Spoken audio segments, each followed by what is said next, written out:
USMLE examinations. All right. So in the history of examination, these are kind of most longest examinations. Step 1 being 8-hour exam, step 2 being 9-hour, CS 9-hour, step 3 is 2-day exam. Now, typically, you need to understand the NEET PG is all 19 subjects together. USML is divided. Step 1, only first 2 years of portion, and you can give it in third year. Step 2, final year. So, the pressure and the load is divided, and which is why students prepare for USMLE from first year, because the portion is first 2 years and appear in third year. Clinical years and appear in internship year.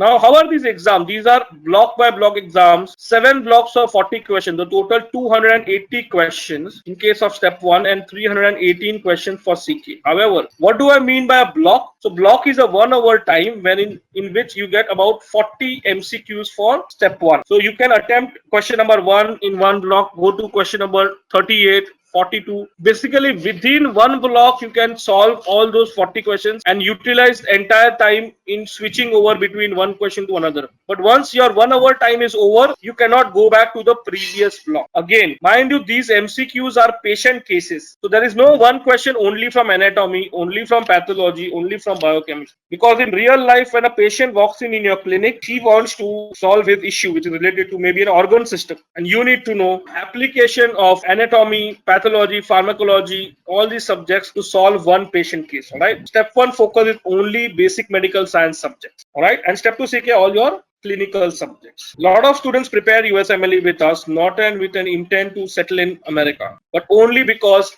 if you are going to prepare for USMLE, your concepts shall be clear. And with a clear concept, what happens is your patient diagnosing skills improve a lot. And that is very crucial for you in terms of your planning. So anybody who appears the exam requires minimum 140, maximum 280 as a marks, all right? In which passing is 194, a good score is 240. Passing corresponds to 50% of right answer. But if you are 80-85% answer the right, you get 240, all right? It's not like Indian exam, one right answer gives you 1. Also, the challenge is if you appear the exam and if you pass, if you get, let's say, 195, that's it. You cannot improve the scores for next 7 years. So you only have one attempt, and which is why you need to prepare well, because the target is always 240 for step 1, CK, and step 3.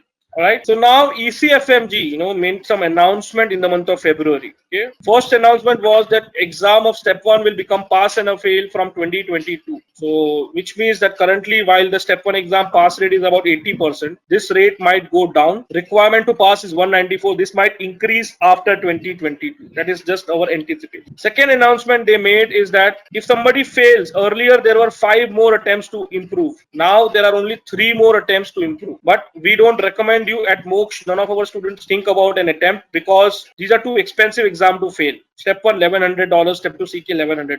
The third announcement was made earlier. What happened was, in India, people used to think about USMLE very late, either in internship year or after graduation. So they used to appear the exam in very random order. What happened now? Things have completely changed. The USMLE board has announced that you cannot appear exams in random order. If you want to appear the CS practical exam, you need to first clear the step 1 exam. So it is made it very systematic that first give your step 1 only, then you can give the CS, right? You cannot change your order. But the 240 requirement is a very stringent requirement. So guys, irrespective of your specialization, I will show you quickly. You need to be sure of what is your target, okay? Because irrespective of the specialization, we are very obsessed with 240. Because the reality is people, cannot work like approach what they have in NEET PG. Let me try once. If doesn't work, I will appear next year. No, because the specializations are available only about 220, and anybody hitting a less score loses the great opportunity to study in America. It's like once in a lifetime opportunity. Otherwise, you'll have to pay crores of rupees to do PG in India. Also, between 220 to 240, you get 70% seats which are medicine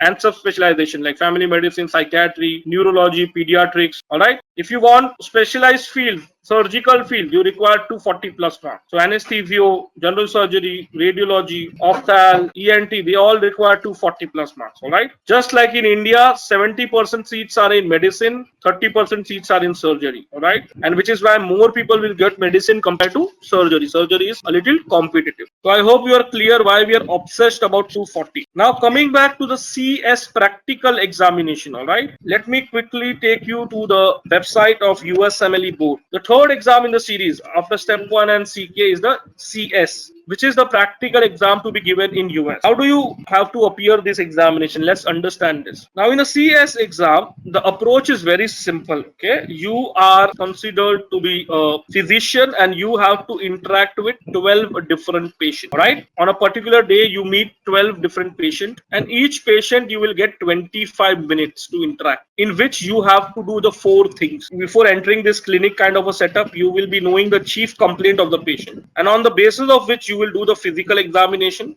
take down the patient history. Based on your both the things, you will generate some kind of a differential diagnosis, discuss it with the patient, and once you come out, you will type on a computer patient notes. So 4 things you have to do for one patient, and for each patient you get 25 minutes and total 12 patients. All right. Now when the patients who are observing you doing this, they are actors. They are trained to grade you marks to the book. They are theater actors. Okay, they are not real patients. So based on your interaction and kind of questions you ask, whether you wash your hands, wear gloves, how you use your biomedical instrumentation, these patients mark you pass or a fail on 3 factors: your integrated clinical encounter kind of terminologies you use, how do you take history, do you counsel, your communication and interpersonal skills, this is to do with verbal, non-verbal form, and your English proficiency. On all these 3 factors, you need to pass all the patients. That's when you pass the exam. This is just a pass and a fail examination. Important, please guys understand this very, very clearly.